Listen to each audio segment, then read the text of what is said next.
As you know, that we strive to dissipate whatever knowledge we have, and it's a common goal, that is teaching and learning. So we have only one language, and that is ENT, and we have only one goal, and that is to teach. So there is no gossip, there's nothing, no politics, just teaching, teaching, learning, learning. That's it.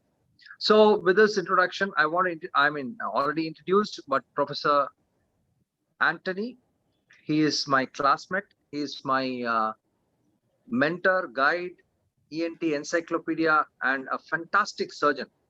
And more than that, a great human being. I respect him for his quality of work, and also his affable nature. Uh, Honestly speaking, I envy him sometimes when I see him operate, especially head and neck cases. He's fantastic. And we have with us Dr. Sarah Thomas, right? Sarah Thomas. And Sarah Thambi. Oh, sorry, Sarah Thambi. And she is a third year postgraduate, and she has kindly consented to be examined by Professor Anthony, who is a don in head and neck surgery. And she did very well in the first 3 sessions. And we're going to continue the session with a case of CA larynx, a very favorite case for all examiners. And over to you, without much ado, Professor Anthony and Dr. Sarah. Yeah, before going into the case, there are 2 sets of answers for CA larynx management. One is what is done recently, and one it was practiced 3, 4, 5 years back. And the thing is, the treatment depends upon what you do in your center. For example, a T1 lesion of the vocal cord, the main line of management is now coming to a laser excision of the cords. But if you don't have a laser, you don't have a practice of doing that in your center, then you will be doing a single modality radiotherapy. So the treatment varies from this place to place, and treatment varies from center to center. What is expected is every center, the questions are all common, but every center has got their own ways of managing the cases. So the idea is you should know what is done in your center. Okay, it's not that what they do everywhere else, but you should know what is done in your center. With this, we'll go into the case. Yes, Sarah. So good evening. Today I'll present a case of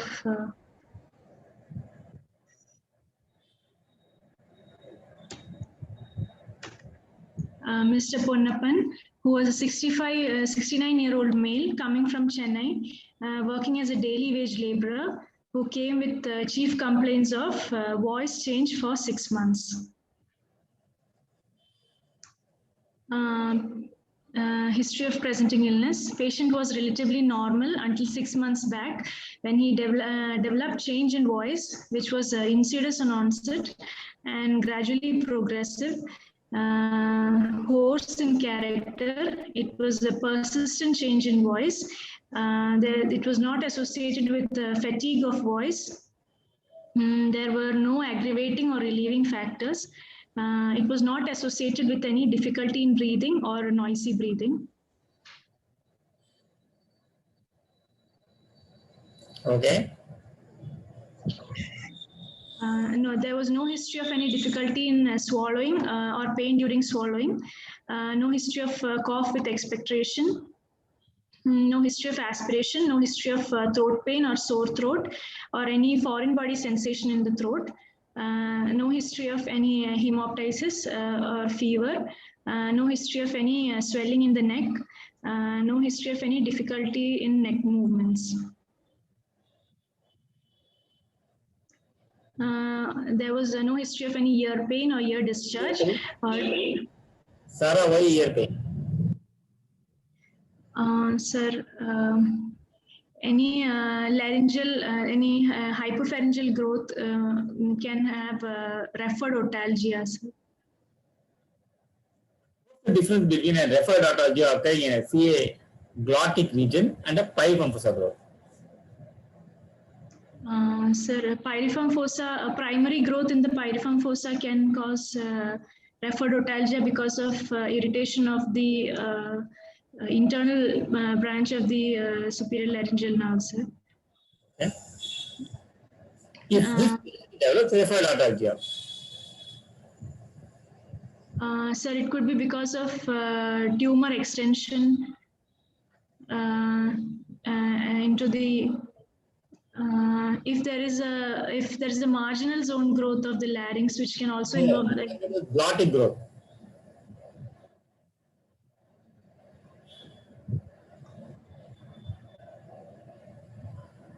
the paraglottic space involvement, and which it is related to the posteriorly it is related to the anterior part of the pyriform sinus, sir. In that way, it can cause referrotalgia.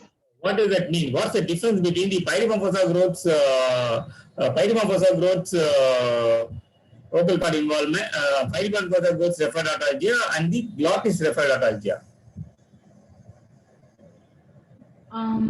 So pyriform fossa will have in early stages it can have referrotalgia, sir. In case of a glottic growth, it usually comes in the later stages. In a case of a patient who has got a glottic growth which gets a referrotalgia, that means patient has got a deep infiltration. There's a deeper spread. Okay, the spread has gone beyond. That's a sinister. The disease is fairly advanced disease. But the same thing happens in a pyriform fossa growth. This maybe even occurs in a patient who has got a very superficial disease. Okay, right. Yes. Then. No history of tinnitus, vertigo, or hard of hearing. No history of any nasal regurgitation of fields. No history of nasal obstruction, discharge, or bleeding from the nose. No hyposmia or anosmia. No history of snoring or mouth breathing. No history of any headache, fever, loss of weight, or night sweats. In past history, patient is a known hypertensive on regular medications for the past 10 years. And he had a history of trauma to the left hand for which a surgical repair was done 10 years back. And patient is not a known case of diabetes, hypertension, coronary artery disease, COPD, asthma, TB, epilepsy, or hypothyroidism. They're presenting in front of everyone. You can't talk like a decerebrated person. You told there is no history of diabetes, hypertension. Sorry, sir. Sorry, sir. No, known hypertension. Patient is on medication, and you are now telling there is no hypertension. Okay, so give importance to the words, right? So no history of any other surgeries in the past. No blood transfusions or drug allergies. There was no significant family history. What are all the family histories you should ask for? Sir, family history of malignancy. Okay. Sir, any exposure to carcinogens, which can occur in the families. What are the carcinogens? Smoking, passive smoking, or any industrial. Industrial is not family history, right? Dietary, socioeconomic status. From poor socioeconomic status. Dietary deficiencies. In a protein deficient diet can predispose to malignancies. Okay, right then. Personal history, he's taking mixed diet. Bowel and bladder is regular. Sleep and appetite was normal. There was history of tobacco chewing from 25 years of age. And he's also a chronic alcoholic for the past 55 years. He consumes approximately 180 ml of alcohol per day, and he has stopped for the past 2 years. Why?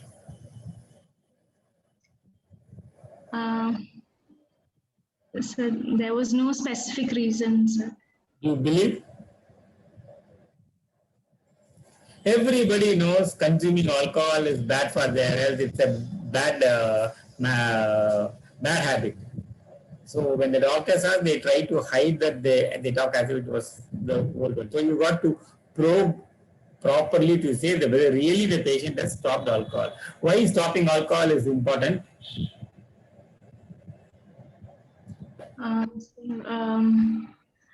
If the continued exposure, continued intake of alcohol increases the probability of at the same time, the patient stops taking alcohol or stops smoking, that will decrease the chances for, that will slowly revert back the high incidence of malignancy in the smokers and alcoholics. Okay, right then.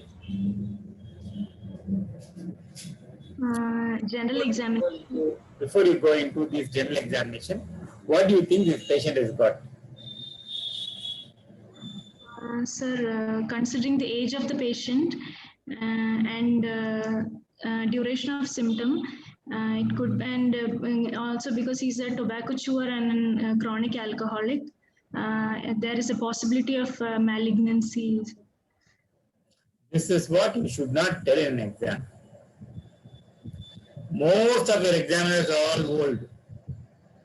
Most of the examiners can be using alcohol and tobacco. So don't try to make them feel guilty and become vehemently angry on you.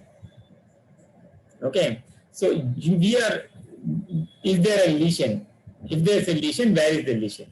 And probably what is the lesion? This is what you should analyze at the end of your history. You think there's a lesion? Yes, there's a lesion. Where is the lesion? Patient has got only change of voice. Yes, sir. Only change of voice. So change of voice occurs where? Only change of voice. What will be the symptomatology in the glottic growth? Sir, it will present in very early stages with the change of voice. How long? When will you investigate all the patients who have got change of voice thoroughly? I develop upper respiratory tract infection, I develop viral rhinitis, I get the change of voice. Will you go for a complete examination? No, sir. Persistent change in voice. Most of these centers abroad, or most of the centers abroad, you can't go to an otolaryngologist straight and get it investigated. So anyone who have got a symptom of more than 3 weeks duration got to be referred to an otolaryngologist. But in our country, anybody can come and see you at any time. That's not an issue. Okay, but any patient who have got more than 3 weeks of change of voice or laryngeal symptoms has got to be managed for, got to be sent out for a complete laryngeal examination. Okay, that is about the duration. Then, what are the other symptoms? Sir, other symptoms, sir. Sir, if the tumor is spreading into the supraglottis, patient can have... Early tumor has got a change of voice. Then what happens? When it becomes advanced, slowly advancing, the hoarseness, MPT, maximum phonation time, will slowly decrease. Whenever you have a problem with your rinky space, this will reduce your maximum phonation time. Simple example, if you are going on a class trip, say about 5 days long trip you are going, first day you will be keep on singing. You sing for 4 hours, you get hoarseness. Then you take rest for about 1 hour, it will become all right. But that second day, the maximum phonation time will slowly come from 4 hours to 2 hours, then 1 hour. 1 hour you sing, you will become hoarseness. But if you take rest for 4 hours, still it will not become normal. So that's a regular pattern. But when this is of the temporary involvement. If there is a prolonged involvement, slowly the speaking time, the phonation time will come down. Okay, the time will slowly will come down. Then slowly the tumor will become, it can become exophytic or it can become infiltrative. An exophytic tumor will involve the rhima glottis, can cause difficulty in breathing and noisy breathing. Okay, or there may be a deeper infiltration causes vocal cord fixity, can have a difficulty in breathing. Along with that, patient can have a mild aspiration. So these are all the things we'll have in the vocal cord growth. Okay, so and then patient can have irritation of the larynx, produces cough.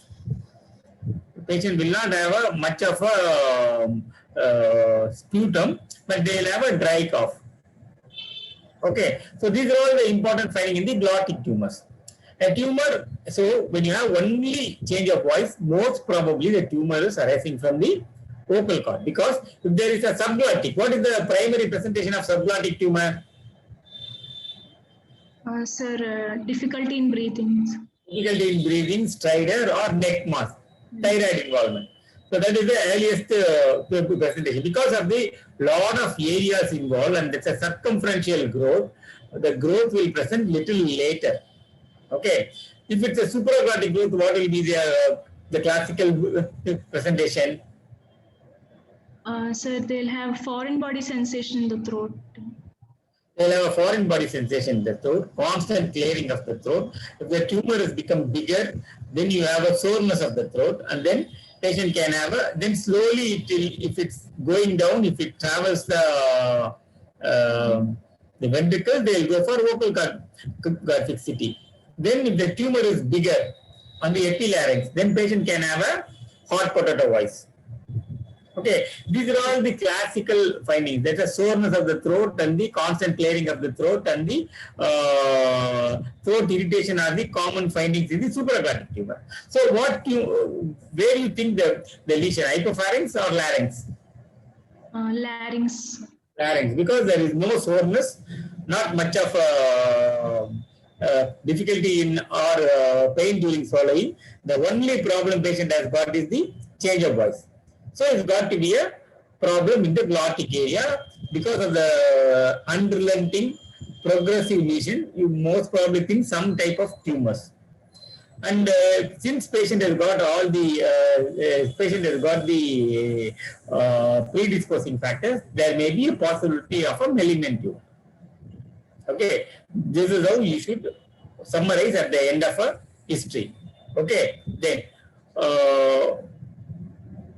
present. Sir, general examination. Patient was moderately built and nourished. He was conscious, oriented to time, person, place and person, and afebrile. There was no pallor, icterus, cyanosis, clubbing, generalized lymphadenopathy, or bilateral pitting-pedal edema. Vitals, blood pressure was 140/90 millimeters mercury. Heart rate was 84 per minute. And SpO2 was 97 in room airs. Okay. Systemic examination. Systemic examination got to come late, last. Okay. Once you finish the general examination, then you general examination, vitals, ENT examination, then last systemic examination. I think that's how you present cases in the general surgery, right? Yes. Okay, then. Sir, ear, nose, and throat examination. First, oral cavity examinations. Lips are normal. Gums and teeth had tobacco staining and multiple dental caries. Gingivobuccal sulcus, gingivolabial sulcus, floor of mouth normal, anterior 2/3 of tongue, hard palate and retromolar trigone were normal. Oropharynx, soft palate and uvula were normal. Anterior and posterior pillars and tonsillar fossa appeared normal, and posterior pharyngeal wall appeared normal.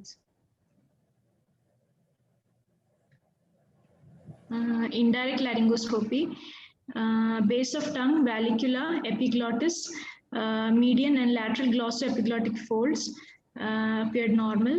Bilateral pharyngoepiglottic folds, bilateral aryepiglottic folds and false cords appeared normal. Bilateral pyriform fossa was normal. There was no pooling of saliva. What is my way of presenting the case?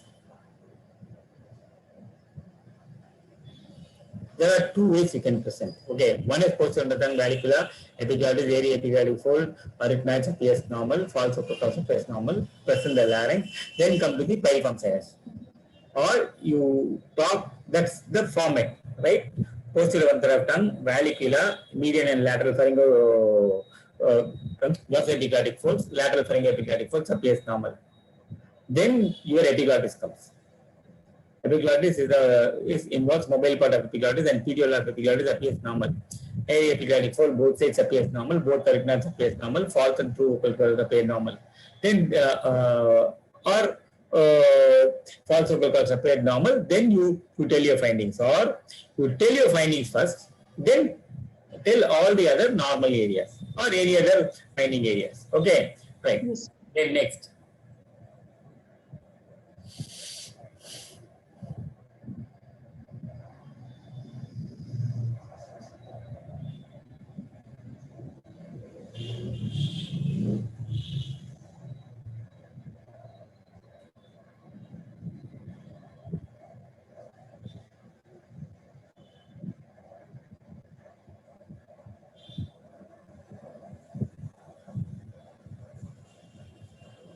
Sir, findings.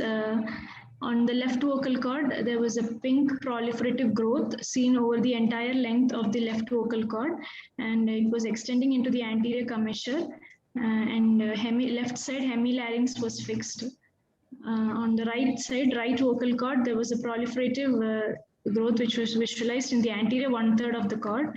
The posterior 2/3 appear normal, and there was impaired mobility of the right vocal cord, sir.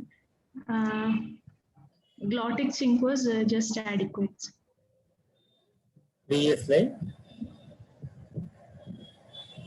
Okay, right.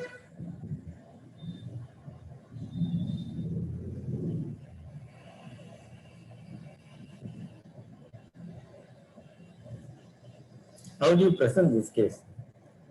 There is a pinkish proliferative growth involved in the entire length of the left vocal cord, going to the anterior commissure, goes to the anterior 2/3 of the right vocal cord. The surface of the growth appears irregular, pinkish in color. There is no areas of ulcer or slough or keratinization, hyperkeratotic area. The growth extends to an extent into a subglottic area. Involving the glottic chink appears. The tumor involves the glottic chink and patient not in stridor. This glottic chink, you can't say it's adequate. The glottic chink is invaded by the growth. When the patient says A, the rhinoglottis you don't see. Glottic chink means that the space in between the two vocal cords when the patient is taking a deep breath. There's a tumor invade that area and partially obstructing. Just because patient doesn't have a stridor, that doesn't mean patient has got a normal glottic chink. Okay. So the patient, then what about the mobility of the vocal cord? Sir, on the left side, the hemilarynx is fixed, sir. Left hemilarynx is fixed. When do you say the hemilarynx is fixed? When do you say the vocal cord is fixed? Sir, in hemilarynx fixity, vocal cord and both arytenoid is also fixed. You think this arytenoid is fixed? Yes, sir. Play.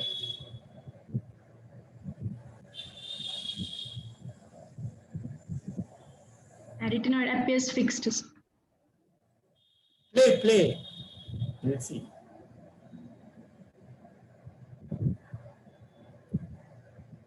You think this is arytenoid? This arytenoid is fixed?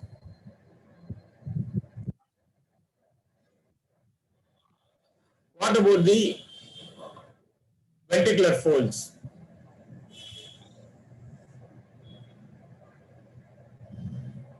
How is the left ventricular fold?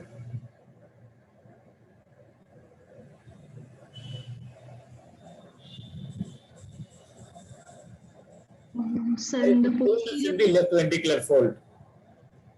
Okay, there seems to be the left ventricular fold is little elevated above, and the ventricular fold is also not moving. Okay, ventricular folds are also not moving. Okay, what do you, when the how do you call this growth as? So that the tumor, which involves the entire length of the vocal cord, goes to an anterior commissure, goes to an opposite side, and there is a fullness. It extends above, maybe into the it travels ventricle. There seems to be a fullness in the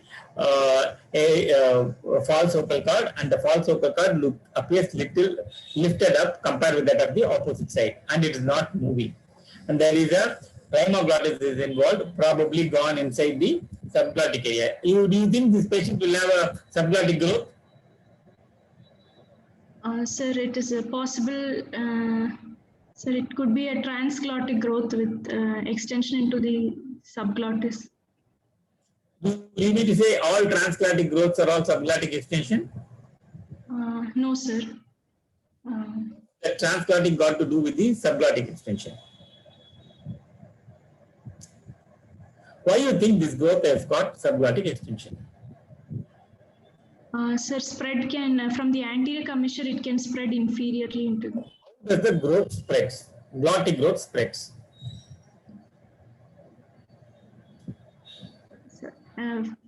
Glottic growth extends into the subglottis through the Glottic growth starts in the laryngeal epithelium.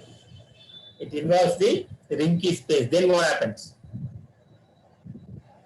Sir, a deeper infiltration into the thyroarytenoid muscle can occur. It spreads the entire length of the vocal cord.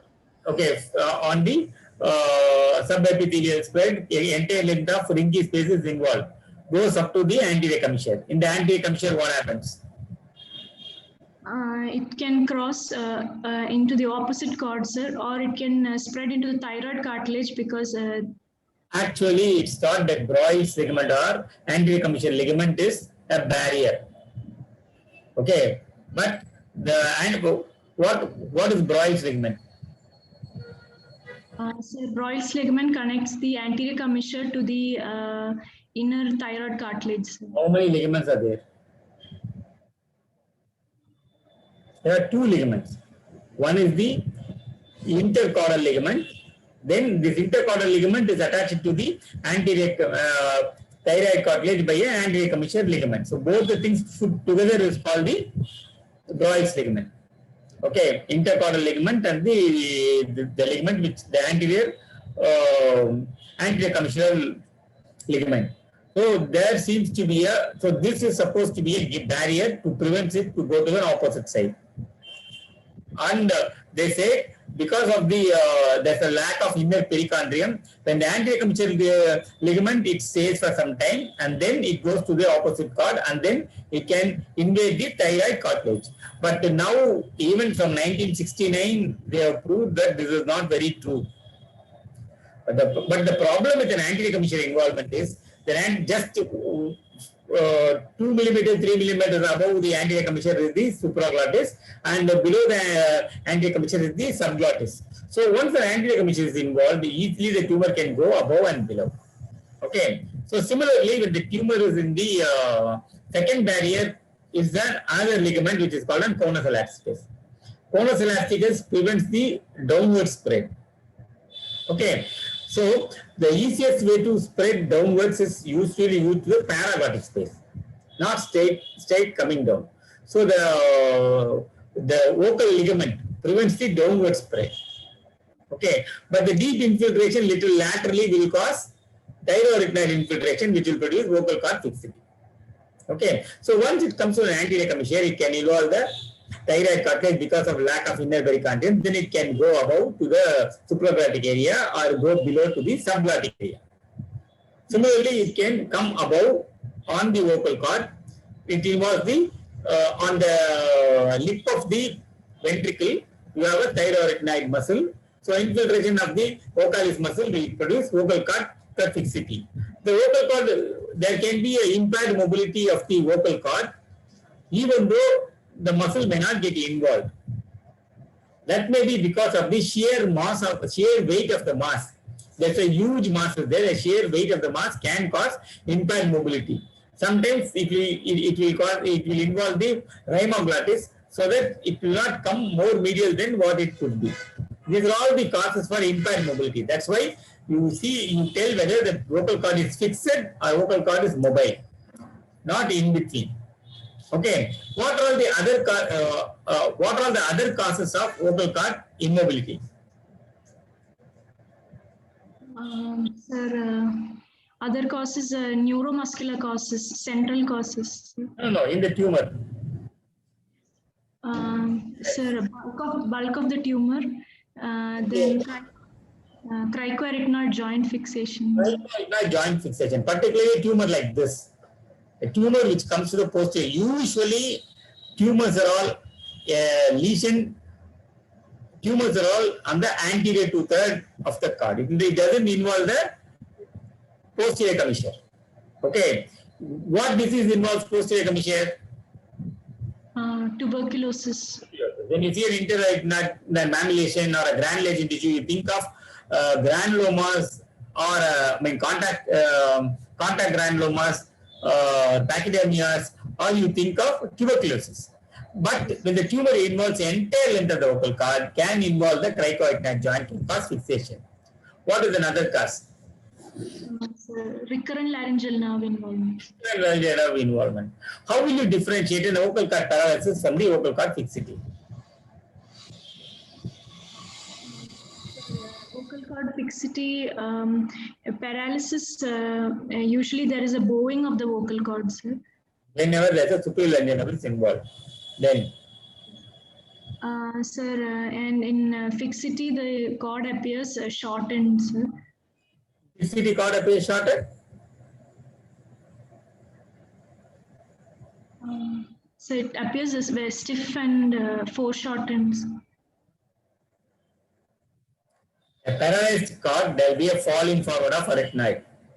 The cord appears at the lower level compared with that of the opposite cord.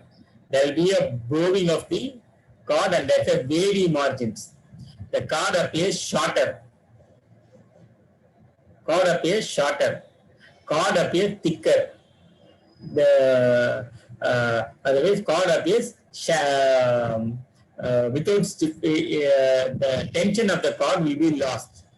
And then when you do a probe test, the cricoarytenoid joint is mobile.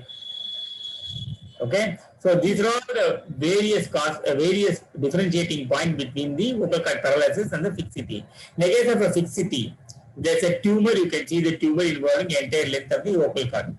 Whenever there's a cricoarytenoid joint fixation, the length of the cord appears normal. There is no wavy margins. There is no falling forward of arytenoid. On probe tests, the cricoarytenoid joint is fixed. What is probe test? So using a probe, the vocal process of the arytenoid is moved, sir. Pressed down to check up whether the arytenoid is mobile or not. The probe test, arytenoid is moving in a case of a vocal cord paralysis, while it will be absent in the vocal cord fixity. Okay. Okay. So the common causes for vocal cord fixity are: one is thyroarytenoid muscle infiltration. Second one is the sheer bulk of the mass. Third one is the cricoarytenoid joint fixation. Fourth one is the involvement of the recurrent laryngeal nerve. Where the recurrent laryngeal nerve will be involved? So posterior to the cricoarytenoid joint. What is that area called? What is cricothyroid triangle? Sir, cricothyroid triangle is bounded medially by the cricothyroid ligament, laterally by the lateral cricoarytenoid muscle, and superiorly by the inferior border of thyroid cartilage. Lateral cricoarytenoid muscle. superiorly by the inferior border of thyroid cartilage. That is thyroid cartilage, cricothyroid ligament, and the cricothyroid muscle. Not cricoid muscle, it's a cricothyroid muscle. Okay, so in the gap it can come out. Okay, tumor, particularly when there's a bulkier vocal cord tumor or if it goes to a subglottic extension, can come out. There it infiltrates the recurrent tendon. Okay, that's about the vocal cord fixity. Then next.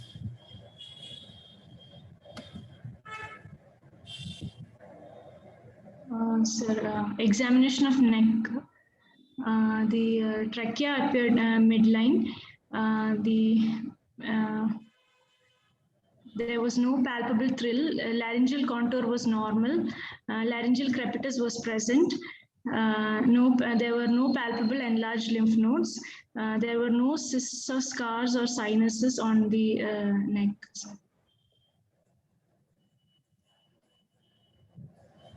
Laryngeal contour normal. Did you check for tenderness? Yes, sir. There was no laryngeal tenderness. Right. So, where do you expect the lymph node in a case of a laryngeal tumors?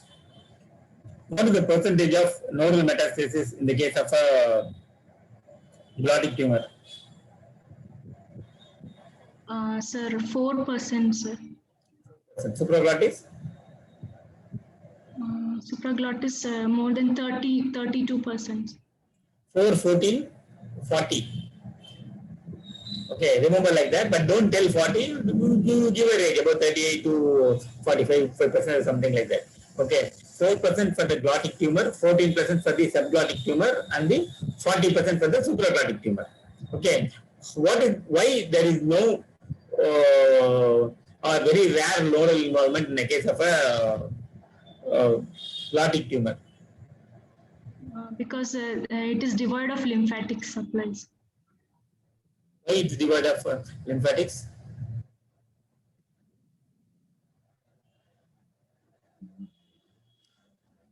It's a watershed area between the third arch and the fourth arch. Okay, because of this watershed area, there will be devoid of lymphatics. When the tumor will have a nodal presence? Sir, when there is a supraglottic extension or subglottic extension. And there's a supraglottic extension. Okay, that's called transglottic growth.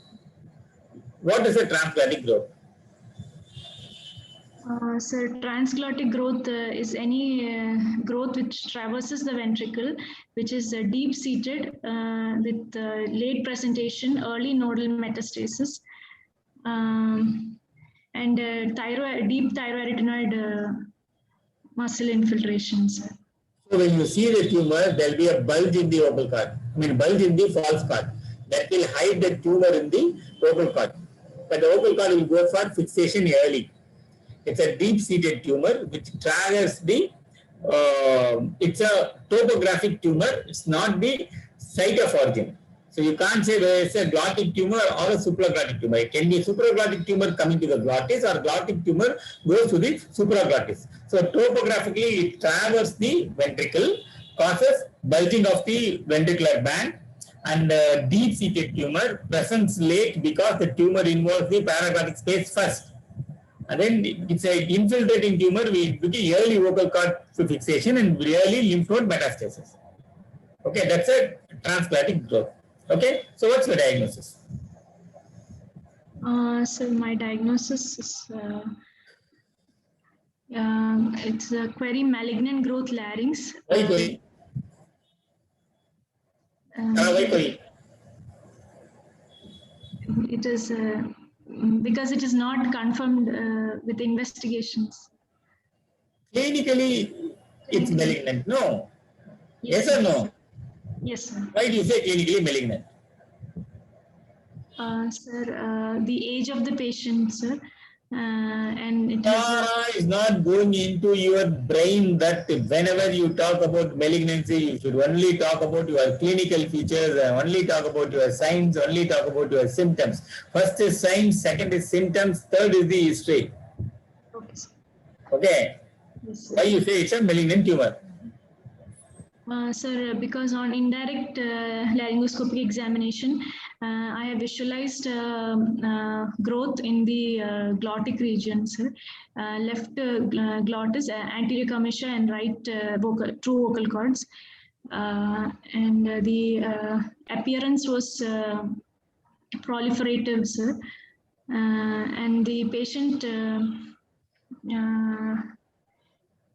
so then coming to the symptoms, patient had a persistent. Tara, you had duty yesterday. Yes, sir. Didn't you see the Siva's presentation? Right, so, You saw, right? What are the things to tell? There is a vocal cord. The growth is malignant. One is the appearance of the growth. Okay, the proliferative growth, the everter margin, irregular surface, these are the classical features. But in the vocal cord, the same classical features can arise for the benign tumor also. What benign tumor? Papillomas. Papilloma larynx. But the papilloma larynx will not produce vocal cord fixity. So for first thing to say the malignant tumor is vocal cord fixity. When the vocal cord is fixed, such a small tumor, the vocal cord is fixity, and there is a bulge in the ventricular band, you always suspect malignancy, transglottic growth. Second one is nodal status. Whenever there is a, first is clinical appearance, second is deeper infiltration, fixity, third is the nodal. Okay, node is not expected in the case of a CA larynx because you got a very small amount of the nodal involvement unless tumor is very big. So commonly you say the clinical appearance of the tumor.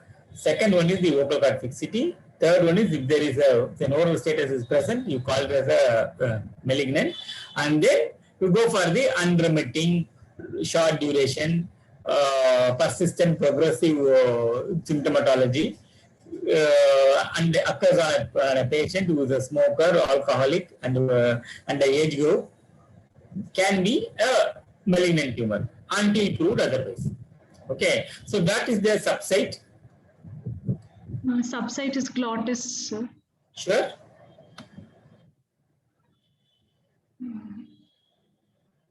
Because of the fullness of the ventricular fold on the left side, there could be a paraglottic involvement with extension. It could be a transglottic growth.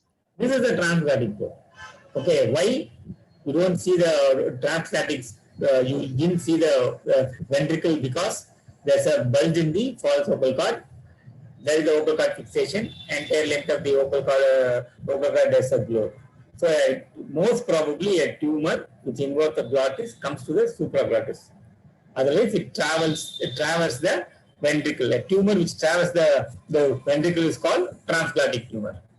Okay. Yes. Then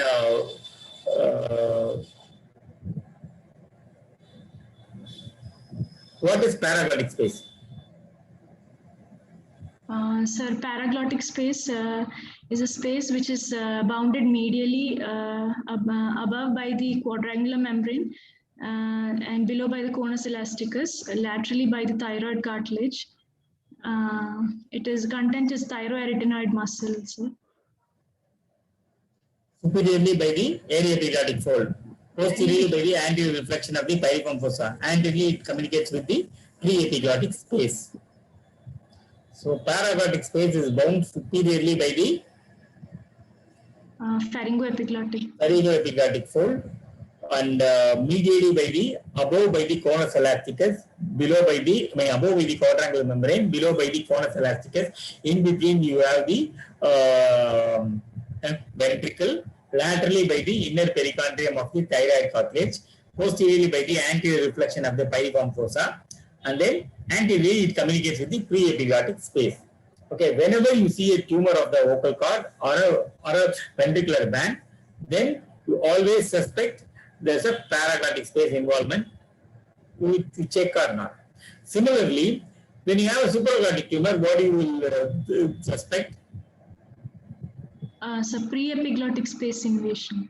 Pre-epiglottis, particularly whenever the tumor has got a infra-aortic part of the epiglottis is involved, it contains lot of pores through which the tumor can spread anteriorly to the pre-epiglottic space. What are the boundaries of pre-epiglottic space? Sir, superiorly bounded by the higher epiglottic ligament, posteriorly by the infrahyoid part of the epiglottis, anteriorly by the thyrohyoid membrane, inferiorly thyroepiglottic ligament. Content is predominantly fat and Laterally communicating with the paraglottic space. epiglottic space. Okay, so this is about the pre-epiglottic space. Okay, what is anterior wedge space? So anterior wedge space is a region below the anterior commissure, and it's triangular space bounded inferiorly by the superior border of the cricoid cartilage. Okay, what is the significance of anterior wedge space? Sir, anterior commissure growth extends into subglottis through involvement of the anterior wedge space.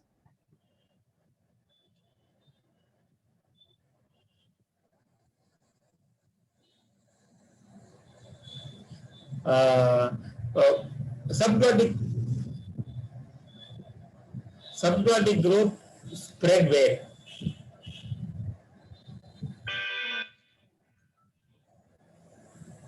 Sir, subglottic growth it can spread circumferentially, sir, and it can ascend into the glottis through the anterior commissure.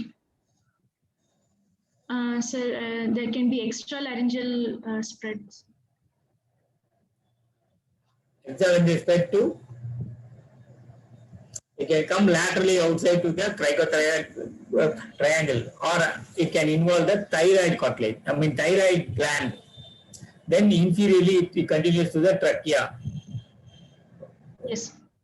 Then posteriorly go and involve the esophagus from the trachea. In the trachea esophageal groove. These are all the various growths which can, various places, the subglottic growth can spread. How do you classify supraglottic growth? Supraglottic growth can be exophytic and infiltrative, sir. Which is exophytic, which is infiltrative?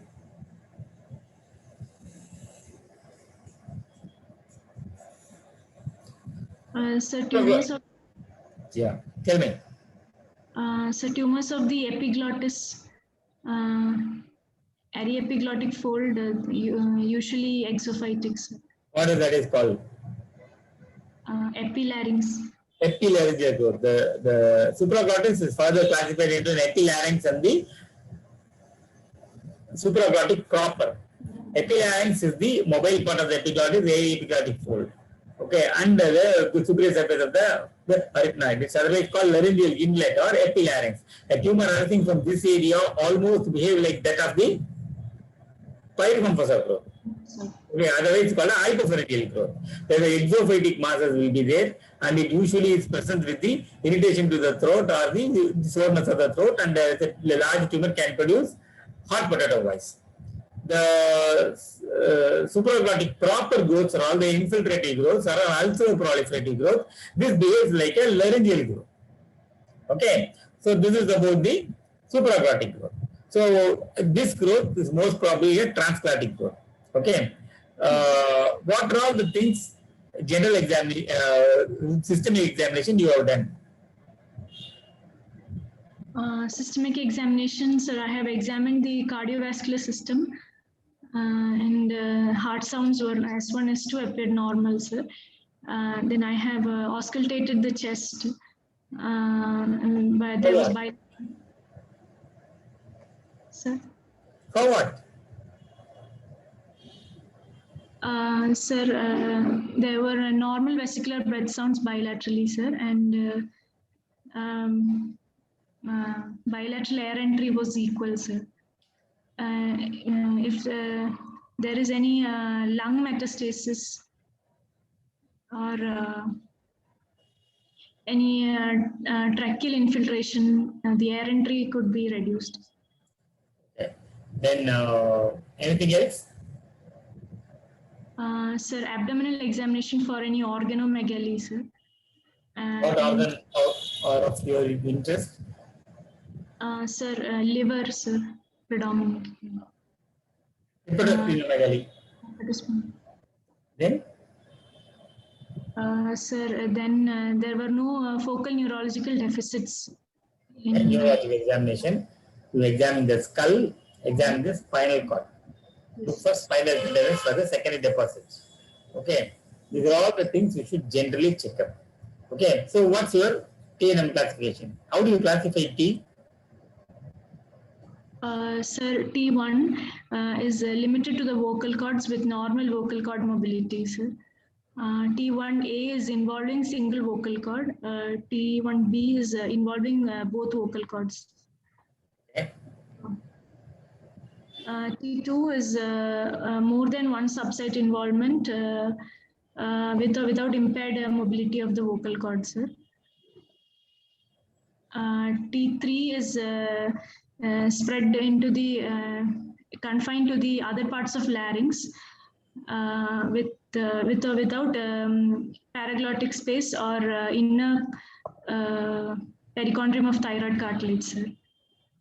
And then T4A is moderately advanced disease with extralaryngeal spreads into the into the trachea, esophagus, anteriorly into the strap muscles, deep extrinsic muscles of the tongue, thyroid glands. Then T4B is Thyroid cartilage. thyroid cartilage. So then T4B is mediastinal extension or encasement of carotid artery or prevertebral fascia involvements. Okay. So, what do you think this is clinically? T3 or T4? Sir, I think it's a T3 growth, sir. Because there were no signs of extralaryngeal spreads. Sir. So T3 is because vocal cord cartilage, most probably it is because of the paracardial space involvement and the thyroid muscle infiltration, there's a deep infiltration. So that's a stage 3 disease. Okay, what's your plan? Sir, my plan is a total laryngectomy, sir. T3 lesion, will you do total laryngectomy?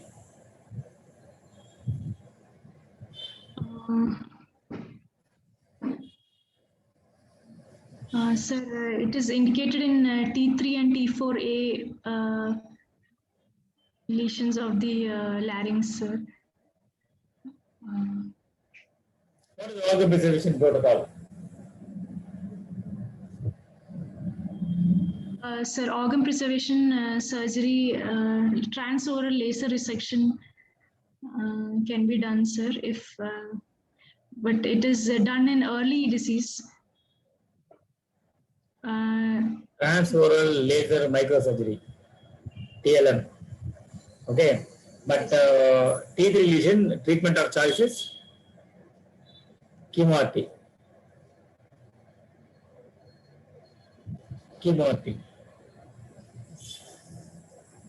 Or the patient, if you are, it depends upon your center. What do you do in your center? Sir, in our center, we do total laryngectomy, sir. What are the functions of larynx? Sir, larynx acts as a conduit of air passage, sir. Okay. Then in phonation. Okay. So it prevents aspiration, sir. Sphincteric action. Due to the sphincteric action. Okay. Then it is a part of cough reflex and other protective reflex. Okay. Then.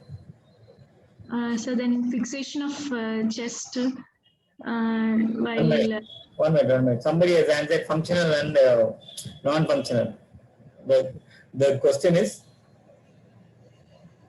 the That question is, what are the functions of larynx?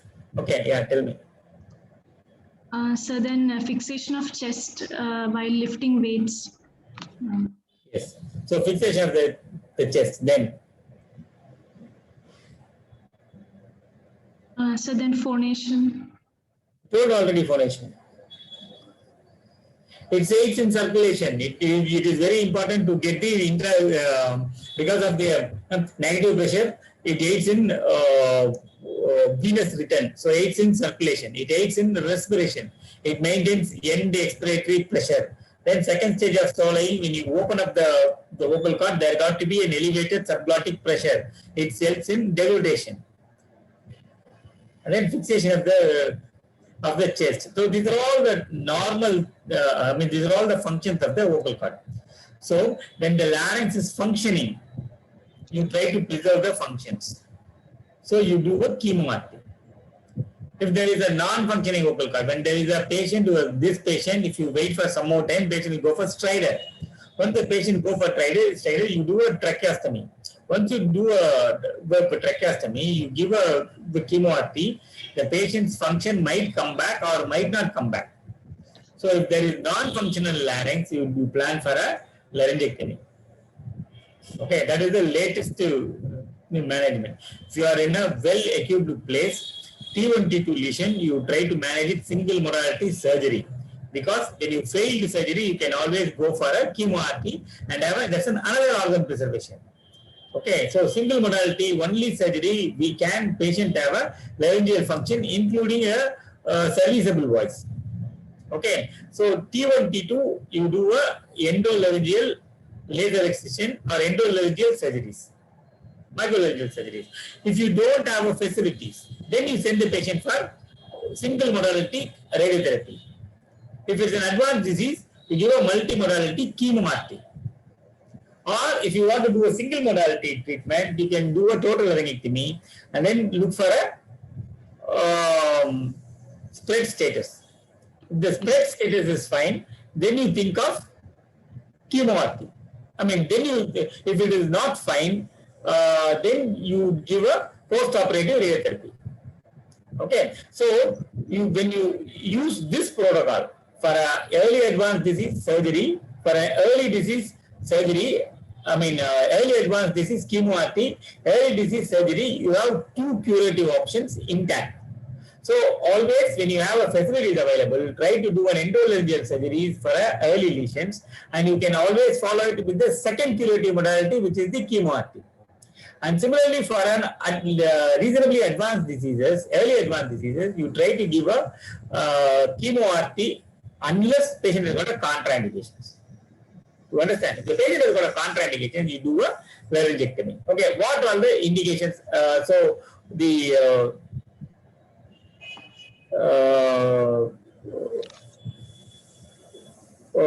What are the indications for laryngectomy? Total laryngectomy. Sir, total laryngectomy is indicated in T3, T4, advanced lesions of the larynx. Sir.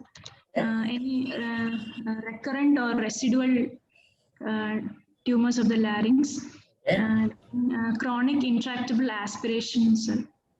Straight away you go into the non-malignant indications. So indications can be a malignant indication, benign indications, non-malignant indications, or miscellaneous indications. Okay, so you start with the malignant indications, squamous indication, non-squamous indications. In the squamous indications, indications for surgery or contraindications for radiotherapy. So what are the indications for surgery is the early advanced laryngeal tumors. Okay, then or patient who have got a non-functioning larynx. Contraindications for radiotherapy are residual tumor, recurrent tumor, cartilage invasion, perichondritis, skin involvement. Skin involvement or patient has got a laryngeal abscess.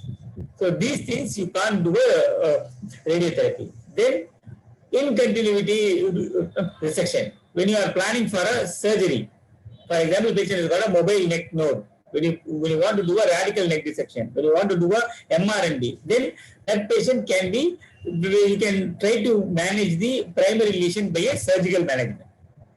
Okay, for example, a patient who has got a neck node on a T3 lesion, if you want to do the neck dissection, then you can as well do a total laryngectomy for the patient, particularly when the patient has got a compromised laryngeal function. Okay, then non-squamous indications. Non-squamous indications like other diseases like sarcomas, adenocarcinomas, and adenocystic carcinomas, and the diseases which are all not amenable for radiotherapy. So those cases you do a total laryngectomy. Okay. Then other indications like extensive benign tumors, like you have a multiple osteomas, multiple chondromas. While removing all these chondromas, leave behind a larynx which is non-functional, or a patient who has got an extensive amyloidosis. Okay. Then non-tumor indications like aspiration, laryngeal traumas. Laryngeal trauma, where you get a contaminated larynx with the crush injuries of the larynx, where you can't preserve the laryngeal function. Then you can always think of doing a total laryngectomy. So these are all the indications for total laryngectomy. Okay, these are all the indications for total laryngectomy. To prepare a patient for total laryngectomy, how will you prepare? So how will you confirm your diagnosis? Sir, I'll do a direct laryngoscopy examination and biopsy, sir. Direct laryngoscopy examination and a biopsy. Will you do a rigid laryngoscopy or you do a flexible laryngoscopy? Sir, flexible has an advantage. We can ascertain the lower limit of the growth also. Flexible. Why not rigid? You can do an anti-recognition scope. You can put the scope inside the scope. Inside your direct laryngoscope, you can put another scope inside to go and inspect the lower extent. Okay. So always rigid scope is better because you can palpate. You can get a representative areas. If this tumor has got a bulge at the posterior commissure, then there is a bulge at the supraglottic area. So you can have a laryngeal retractor. Retract the false vocal cord, look into the ventricular band. You can take from the ventricle, you can take the biopsy and you can label it. You can take from the anterior commissure. You can take from the subglottic area. To take these multiple biopsies, it is always preferable to do it with the general anesthesia. Will you do a tracheostomy for this patient or not? Sir, since I'm planning for total laryngectomy, I will not be doing tracheostomy. The patient develops straight up, what do you do? Sir, in that case, a high tracheostomy can be done. In high tracheostomy, the chances of stromal recurrence will be there. Sir, otherwise, emergency laryngectomy can be done within 48 hours. Emergency laryngectomy. Thinking of emergency laryngectomy is all long time back. Sarah, emergency laryngectomy can be done for the patients who are waiting for management, and suddenly patient develops stridor. Only those cases we do an emergency laryngectomy. You should have a biopsy report. How do you do emergency laryngectomy without a biopsy report? You are removing an organ. To remove organ, you need minimum 2-3 people to 2 surgeons to certify. You got to represent in the tumor board. If you don't have a tumor board, at least 2 senior consultants should give consent for a total laryngectomy, because you are removing an organ and losing a function. Without the biopsy, you can't do. When you do a biopsy, it comes as a papilloma. What do? You are in a soup. It's done for a patient who already done a biopsy, planned for a total laryngectomy, and the patient who is waiting. Only for those patients you can do a total emergency laryngectomy. Okay, so you can't do it for without doing a biopsy. So what you do is, if you want to avoid tracheostomy because of seedling, once you remove all the tumor, you can rebore the tumor with laser or coablator. Debulk the tumor. It will not come back within 3-4 days, so you just work it up and do it as soon as possible to avoid a tracheostomy. Okay, so that you can do. Then, so these are all the places you take a biopsy, you label, find out where the lesion is. Okay, then what are the other investigations you do? Sir, all routine blood investigations, sir. So then X-ray, soft tissue neck, AP view and lateral view.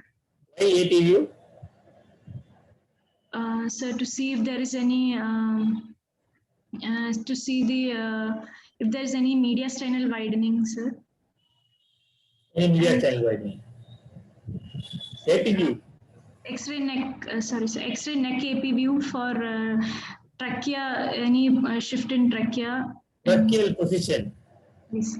Okay, because you might require to do a tracheostomy. So you want to know whether the trachea is in midline or deviated to any one of these sides. Okay, then why you want to do a X-ray soft tissue neck lateral view? Sir, lateral view to see the inferior extent of the growth, sir. Inferior extent of the tooth to see the tracheal lumen. Okay, then what other investigations you do? Sir, barium swallow can be done, sir. Can be done, or you want to do a barium swallow. Why? Sir, barium swallow also shows if there is any extension into the esophagus. Sir, then it will show an irregular filling defect. Sir. And the persistent irregular filling defect. Okay. No. Barium swallow is done to rule out second primary. 5% of the head and neck tumors will have a second primary. So you got to do a barium swallow to rule out second primary, and you got to be careful, particularly when the patient has got a vocal cord fixity, because patient can have a aspiration. So if the patient has got a large glottic chin, you got to give a barium swallow very carefully because patient can aspirate. Okay. So, but still, if you want to give a barium to find out aspiration, what study you will do? Sir, thin barium swallow. Give a thin barium. Will you give a gastrographin?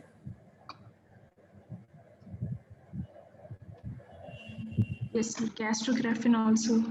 Gastrographin is very deleterious for the lungs. So patient can't aspirate gastrographin. So you avoid gastrographin. Okay. So you give a thin barium. Okay. Or other recent materials used for the Pleasant contrast materials can be used. Okay. Then what other investigations you do?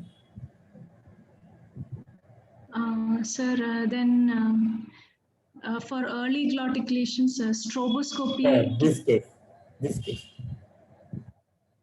So this case, I'll do a contrast enhanced CT neck, sir.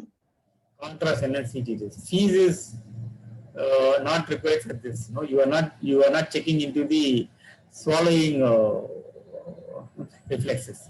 Okay, somebody asked for fees. Okay. Okay, tell me, what other investigations you do? Stroboscopy for the early lesions. Then, sir, contrast enhanced CT neck, MRI neck. okay, contrast enhanced CT neck, MRI neck. For what? Sir, extent of the lesion, if there is any cartilage invasion. Okay.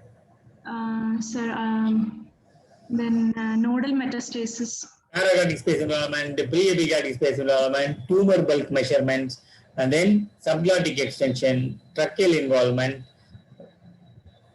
After that, nodal status. How do you differentiate a benign enlargement of the node from the malignant node? So malignant node appears spherical and spherical discrete, sir, with the peripheral rim enhancement and loss of fat. Fat, then? Sir, Then there will be an irregular outer surface, extracapsular spread. There maybe then the node sometimes will look irregular. And what is significant enlargement of the node size? Sir, more than 1 centimeter in greatest dimension, and in jugulo-digastric more than 1.5. 1.5 centimeter in jugulo-digastric, in all other areas more than 1 centimeter. It's a significant node. For all these nodes, you should look for the shape of the node and which one is better, CT or MRI. You got to take both. Okay, so any other investigations you do? Sir, for evaluation of the metastatic staging, a PET scan can be done. PET scan, okay. Anything else?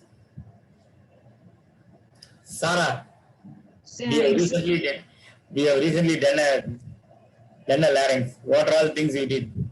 Pulmonary function has to Pulmonary be. function test. Okay.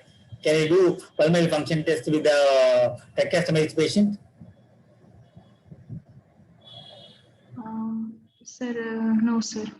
There is a spirometry for the with the adapter for the tracheostomy.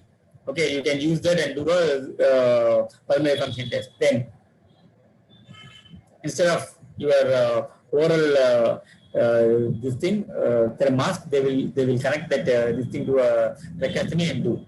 Okay, then what are the investigations? Chest X-ray. Yes, sir. Chest X-ray. CT chest. Yesterday we told you where all we take CT chest or chest X-ray.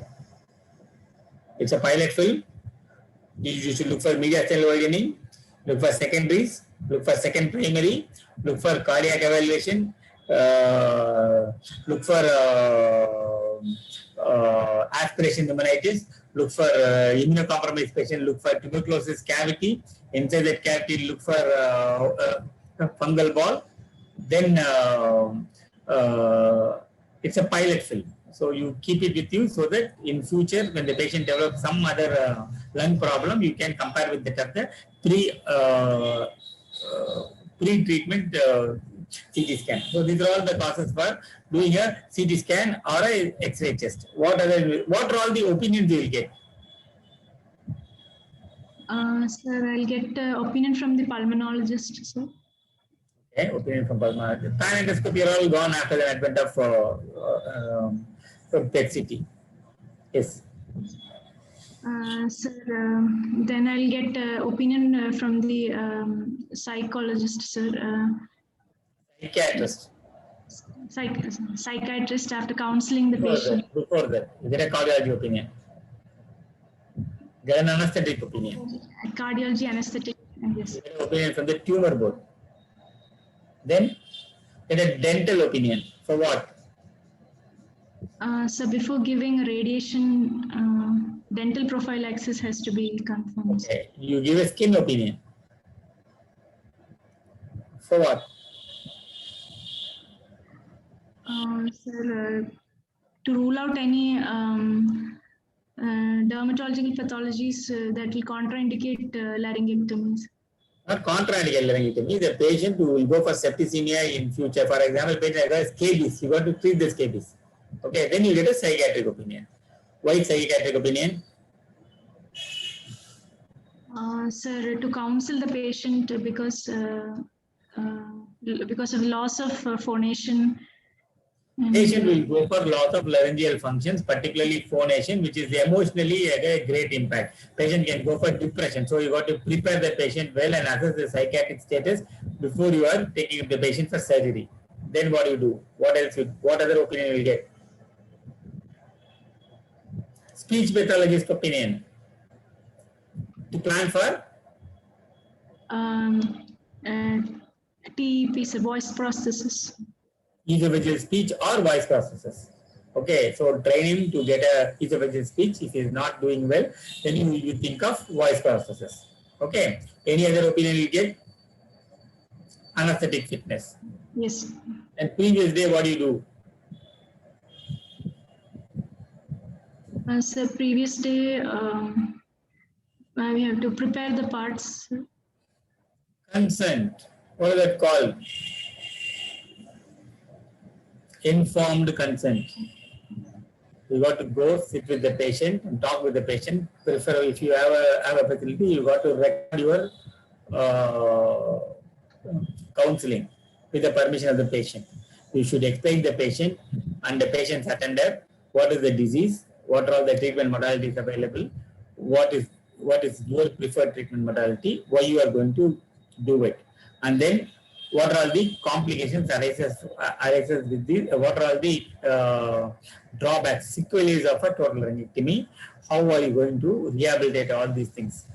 Then you got to tell them what are the expected complication, how serious this surgery is, and how are you going to manage, how equipped you are to manage. Okay, all these things you should tell to the patient. Okay. Yes. Right. Then how will you proceed? So what are all the things you will keep in your mind on the previous biopsy? We have told already. From the biopsy only we have started talking everything. Okay. Yesterday we have discussed about why you want to take a biopsy, what are all things you do, what is the type of malignancy, what is the whether it is benign or malignant type of malignancy, and differentiation, and all these things we have discussed already. Okay, so what are all the things you should check? Sir, we have to confirm the ideal findings, sir. Do the systemic examination again. Look for any upper respiratory infections. Okay.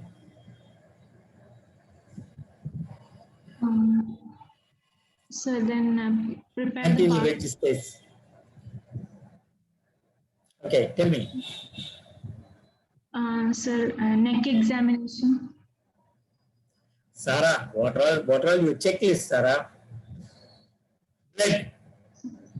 Yes. Blood. Then tracheostomy tube. Okay. No, we use cuff tracheostomy tube. Then nasogastric tube. What size nasogastric tube? Sir, 14 French. 14 FT. Okay. Then what else you will look for? So then we have to catheterize the patients. Catheterize the patient. You catheterize the patient on table. When you give antibiotic? You give an antibiotic test dose. When you give antibiotic? 1 hour before the surgery. I do it night time. You can give it 1 hour before surgery. Fine. Then, so you got to check your TEP if you are planning for a primary TEP. Okay, check it out whether you have your TEP and the proper size. Okay. Then how will you? What is the position of the patient? To do a total laryngectomy, what is your surgical name of your surgery? Complete name of your surgery? Sir, total laryngectomy with total thyroidectomy. Total substitute. Total laryngectomy with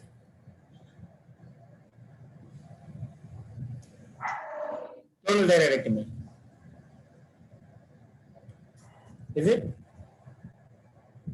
No partial laryngectomy. You do a total laryngectomy with neopharynx reconstruction with any or total thyroidectomy, depends upon the infiltration, whether both cord is involved or a single cord is involved, with the primary TEP or without primary TEP. If you are doing a planning for a secondary TEP, neopharynx reconstruction. That's your name of your surgery. Okay.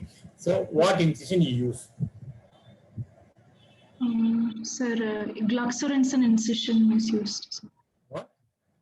Gluck-Sorensen's incision. Gluck-Sorensen's incision. So from where to where you put the Gluck-Sorensen's incision? Sir, from the edge of the greater cornu of hyoid on both. from one hyoid to the other hyoid along the anterior part of sternum mastoid, 1 finger width or above or under future tracheostome, meeting midline. It's a U-shaped incision. It's a U flap. It's a Gluck-Sorensen incision. Okay. If you are planning to do a neck dissection, will you infiltrate anything?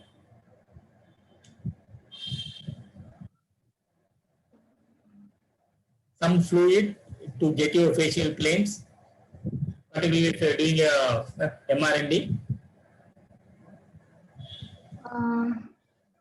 Yes, sir. Ringer lactate. What is that called? Tumescent. Tumescent solution. Tumescent solution. Okay, infiltrate that Tumescent solution, particularly if you are planning to do a neck dissection. Okay, what is Tumescent solution? Sir, solution with ringer lactate, sir, and 3 ampules of sodium bicarbonate. And How much ringer lactate? 10 ml? 1 liter. 1 liter, 1 pint, 580 ml. Then? Sir, 3 ampules of sodium bicarbonate, sir. Then? And 2% lignocaine, sir. 10 ml with 10 1 ampule adrenaline. ml. Like that, take in a whiteboard needle, infiltrate in the Flaps, sir. After raising the subplatysmal flap. after raising subplatysmal flap, you got to inject prior to making an incision. Okay. So then once you have injected, what do you do? Sir, after that, wait for 3 minutes and we can start with the incision, sir. Okay. Incision, Gluck-Sorensen incision is put, and subplatysmal, in the subplatysmal plane, flap is elevated, sir. Up to? Up to the upper border of the hyoid bones. Upper border of the hyoid bone, just above the hyoid bone. Okay. What precaution you will take when you elevate the flap? Anything for bleeding? 2 things. You got to do a perfect subplatysmal plane. You can't make a buttonholes on the flap because the blood supply for the U flap comes from above. You make a buttonhole, the triangle with an apex of the buttonhole towards your incision will go for necrosis. You got to put a flap for that. That's a tedious job. So you got to go a good subplatysmal plane with a thick flap. Okay. Then your anterior jox is on that plane. So if you got to preserve anterior jugular vein, otherwise you will be keep on making buttonholes in the anterior jugular vein, you will be keep on bleeding. Okay, so you elevate the Gluck-Sorensen incision and you elevate little bit on the opposite side also, or towards where sternocleidomastoid and the suprasternal notch. Elevate the flap. You elevate an upper flap as a apron flap, lower flap to an extent. Then you see the deep fascia. What do you do to the deep fascia? Sir, deep fascia is opened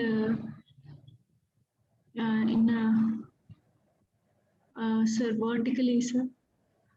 Vertically, you can open like a book, or you can open like another U flap and reflect that deep fascia. Before reflecting the deep fascia, you cut along the anterior part of the sternocleidomastoid and open up the viscerovertebral gutter to palpate for lymph nodes. There's a node, you got to do a radical neck dissection. I mean MRND. If you don't do if there is no nodes, and you know pretty well that there is no nodes in your examination and radiological examination, you just check it up for the nodes. If there is no node, you go with the total laryngectomy. You elevate that deep fascia, then what do you do? What is the first muscle you will ligate? So first muscle is sternohyoid, sir. Right. First muscle is omohyoid. First muscle to ligate is omohyoid as away from the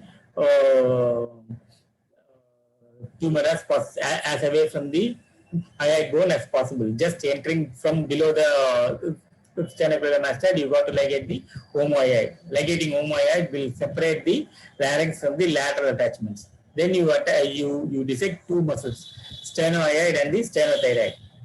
Okay, cut these muscles as low as possible. Then, if you leave behind a bigger stump of these muscles, this will interfere with your tracheostome formation. So, remove it as low as possible. Then, sir, then the thyroid gland is exposed. Manage the thyroid gland. Okay, you do a total thyroidectomy or you do a hemithyroidectomy, leaving reflect the one thyroid based on the inferior thyroid pedicle, reflect and keep it laterally, and remove the other thyroid. Okay, then. So after that, the larynx is visualized, sir. Okay. And it can be entered laterally by incising the inferior. You straight away enter. Come on, it's only an infra-air dissection. When will your infra-air dissection is completed?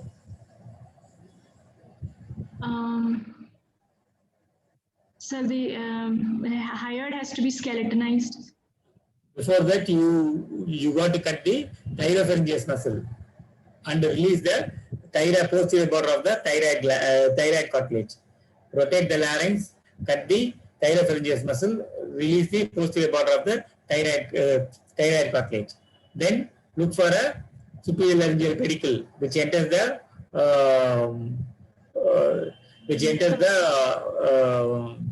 thyroid membrane midway between the greater corner of the hyoid bone and the superior corner of the thyroid cartilage.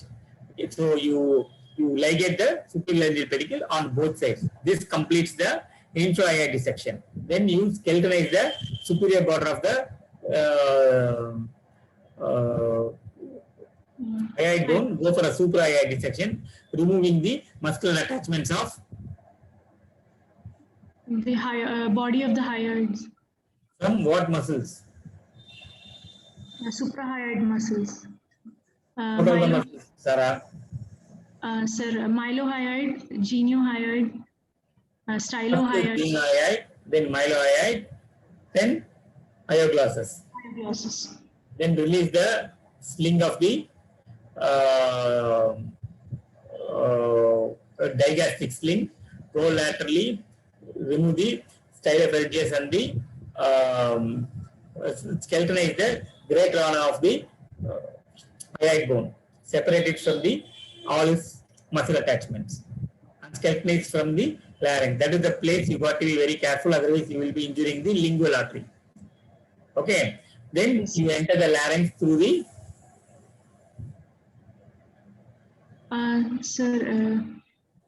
through the vallicula, sir. Through the vallicula or through the opposite side piriform fossa. So laryngeal tumors you try to enter through the vallicula. Once you enter through the vallicula, you open up the pharynx, you look for sir, the growth, sir.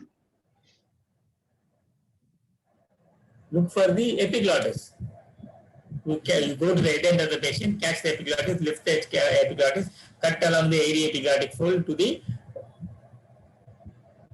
Try to preserve as much mucosa as possible. Go to the post-cricoid area. You make an horizontal incision, separate the party wall of larynx from the esophagus. Cut it, go through the posterior tracheal wall, and preferred place you make a tracheostome. Change the your tube from the oral tube into the tracheostome tube. Then cut the larynx and take it out. That is total laryngectomy. After that, what do you do? Sir, after that, beveled.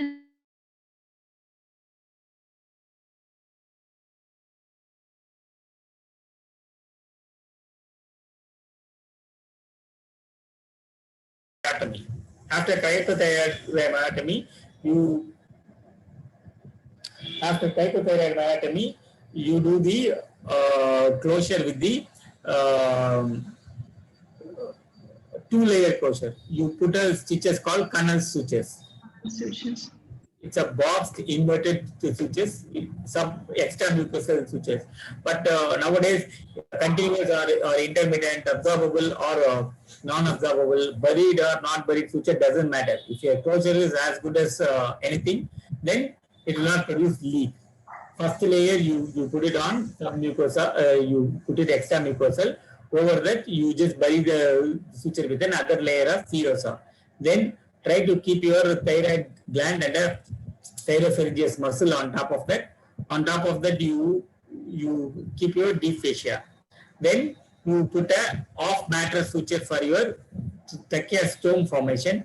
And then make a tracheostome and suture it with keeping 2 drains. Okay, this is about the total laryngectomy. Total laryngectomy is a operative theory, surgery question for you in the afternoon vivas. Okay, so what are all the, when will you start the patient oral? Sir, usually a patient is kept in NPO with nasogastric tube, sir.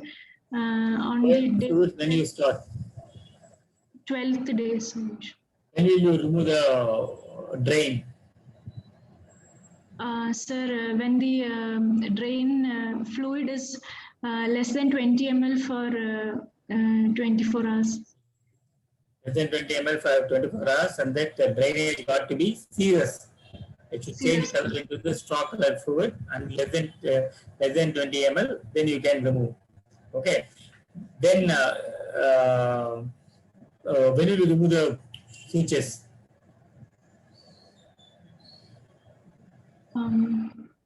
Sir, neck sutures can be removed on the 7th day, sir. Alternate suture on the 7th day, all suture on the 10th day, tracheostome sutures on the 14th day, and you can discharge the patient if everything is fine. Okay. If the patient develops a profuse amount of whitish fluid coming out of your drain on the 5th day, once you start a rice tube feeding, what do you think of? Particularly when you are doing a neck dissection. So it could be because of a thoracic duct injury, sir. Chylus fistula, how will you manage?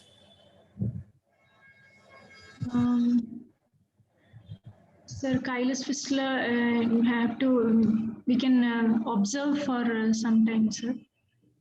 Stop feeding the patient with the fatty diet. Use compression bandage. Okay? Then manage conservatively. If it doesn't stop, then you take up the case, open up, look for the injured area and ligate it. Okay? That is about the injury to the chylus fistula. Okay? So then, how will you follow up the case? Sir, follow up for sir, every weekly for the first 6 months, sir. Yeah, we can give active rates also, but with the pressure dressing and the this thing, it will stop. With your food, it will stop. Okay, then. Sir, followed by monthly for the next 6 months, sir. Okay. Sir, then once in 6 months, followed by once in a year. Okay. Right. How will you rehabilitate the patient? Sir, voice rehabilitation, and then voice rehabilitation by can be by voice prosthesis. What process will you use here? Sir, we use Blomsinger prosthesis. Okay. Indian made Blomsinger process. Okay. This is we are from Roman General Hospital, so we are poor people. We use Indian made. Otherwise, you can use a duckbill or a Blomsinger processes, imported ones. Okay. Then what we do? So then swallowing rehabilitation. Okay. So then patient has to be advised to What is stromal recurrence? sir, following a surgical procedure, if there is a recurrent there is a seedling of the malignancy in the stoma, sir. Okay. So what are the types of stromal recurrence? Sir, it is classified as Sisson's classification, sir. Sir, type 1 is superior stomal recurrence without esophageal involvement. Second is superior stomal recurrence with esophageal involvement. Third is inferior stomal recurrence with midline involved into the mediastinum, sir. And the fourth is inferior stomal recurrence with lateral spread into the supraclavicular. Great vessels. Huh? What is the management of stage 3 stromal recurrence?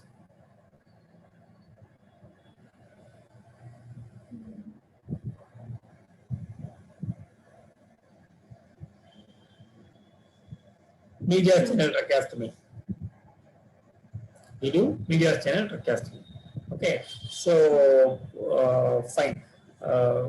What is the 5-year survival rate of this patient?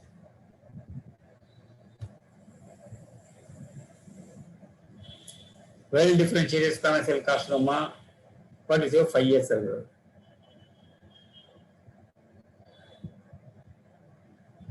Sir, of the glottis, sir. Yes. This patient.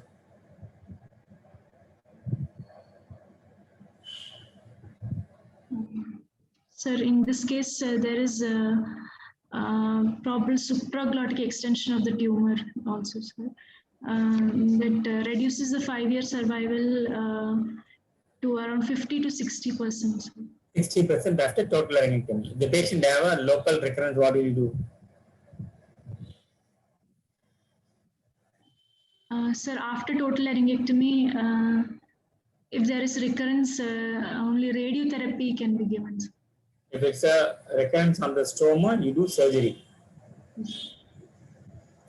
There is a other area recurrence.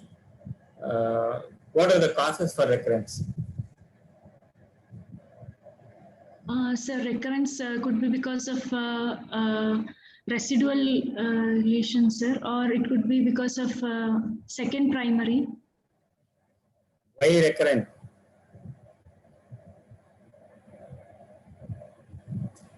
Margins are not clear. Extracapsular spread, extralaryngeal spread which was missed, or it may be because there's a secondary nodes, particularly a prelaryngeal or a pretracheal nodes. That's a level 6 nodes.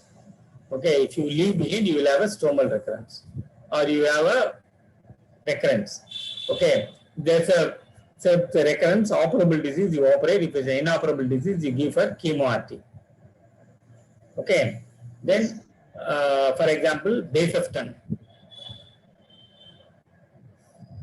So these areas you give a, or if you bulky tumor, if you suspect single modality is not sufficient, then you give a post-operative radiotherapy. Okay. What are the advantages of post-operative radiotherapy? Sir, post-operative radiotherapy can be given if we are suspicious margins, sir, or if yes, extranodal extension was detected. Okay.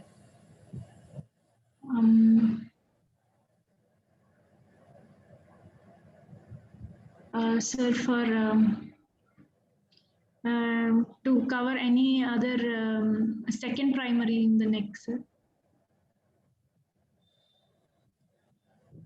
To cover second primary in the neck. So there will be a tumor sterilization. unforeseen metastasis, microstasis, metastasis will be taken care of. Okay, so then the margins will be taken care of. Nodal metastasis can be taken care of. These are all the advantage of post-operative RT. Okay, so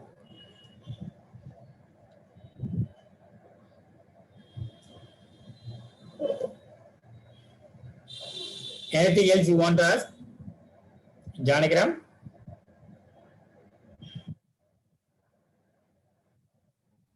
Sir, sir's phone got locked out, sir. I'm trying to fix it. Okay, you can ask for any doubts.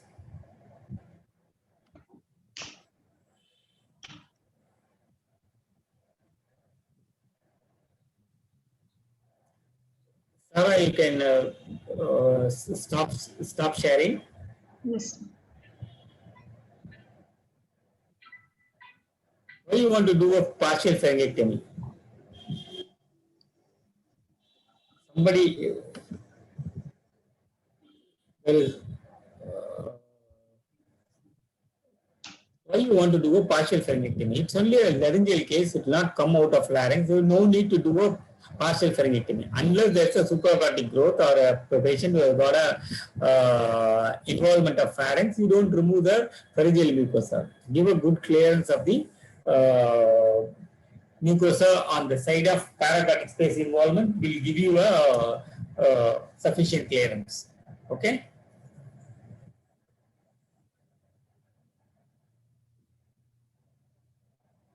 Albumin is not necessary. Albumin, histamines all can be given, but not mandatory.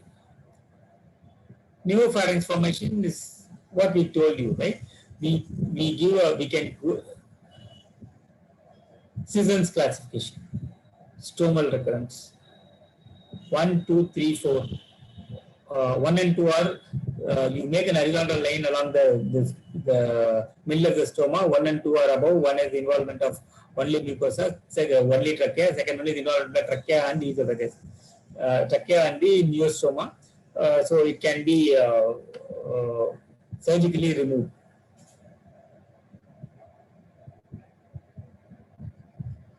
Can we use suprachiasmatic laryngectomy for this case? Paraglottic space involvement is not advisable. You can do a near total laryngectomy.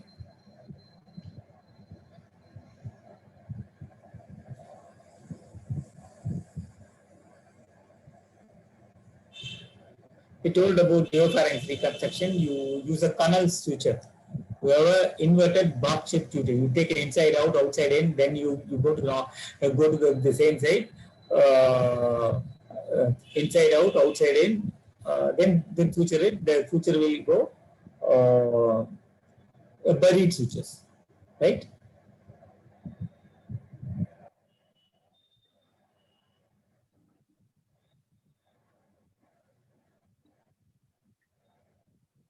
Inferior minimum 2 centimeter clearance for the subglottic extension.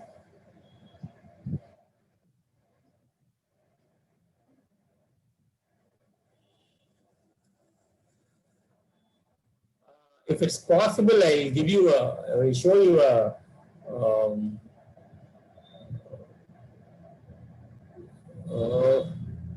biopsy report. Okay, this is the laryngectomy we have done some 15 days back. I sent this to Srisha. I sent this to Harsha.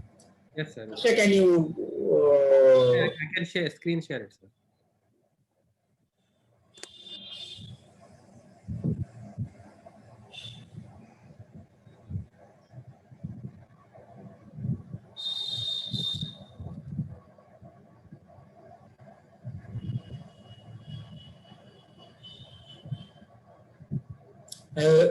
I have sent this to you in your WhatsApp.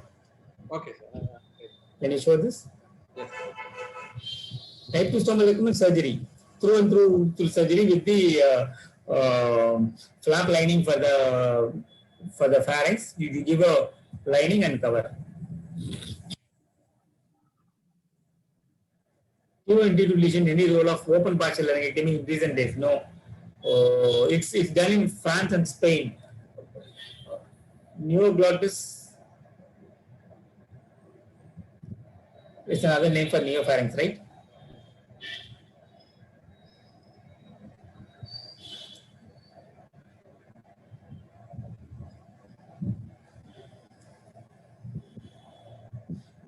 Good to read. Total anatomy best. There are a lot of good books are there. You have a Lori, you have a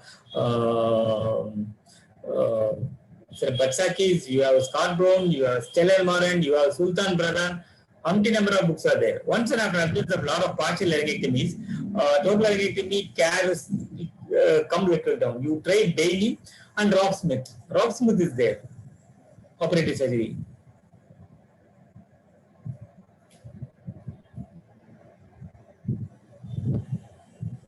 Any other questions?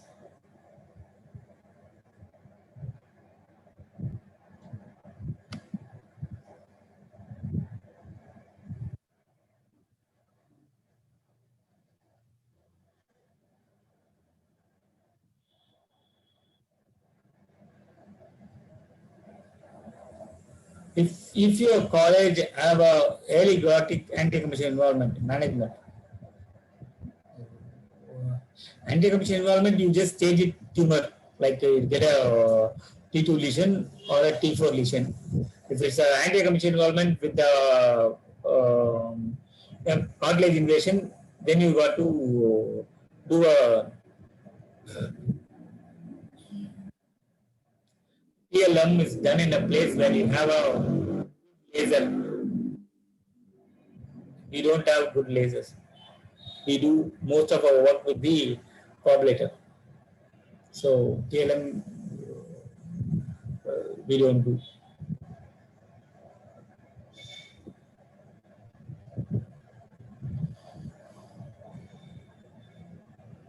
If there's an anterior two-third of the opposite cord is also involved, it's very difficult to do an endolaryngal surgery, including laser.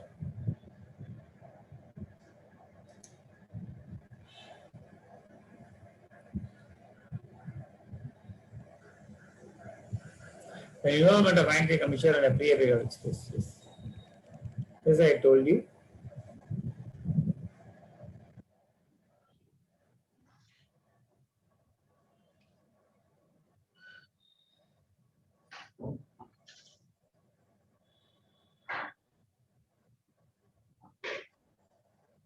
So this is how we got to have a report of the, this is the report. So this is how you should have a laryngectomy report. So all places you should look for margins.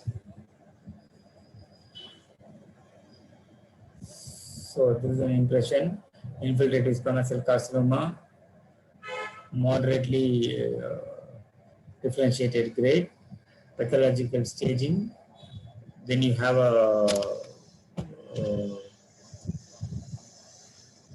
TORS and supracortical. You have a TORS, you can do it. That's what your center, what they do, that's what is important. Lymphovascular invasion.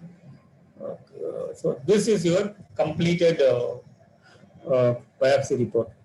That gives you a good satisfaction. Okay.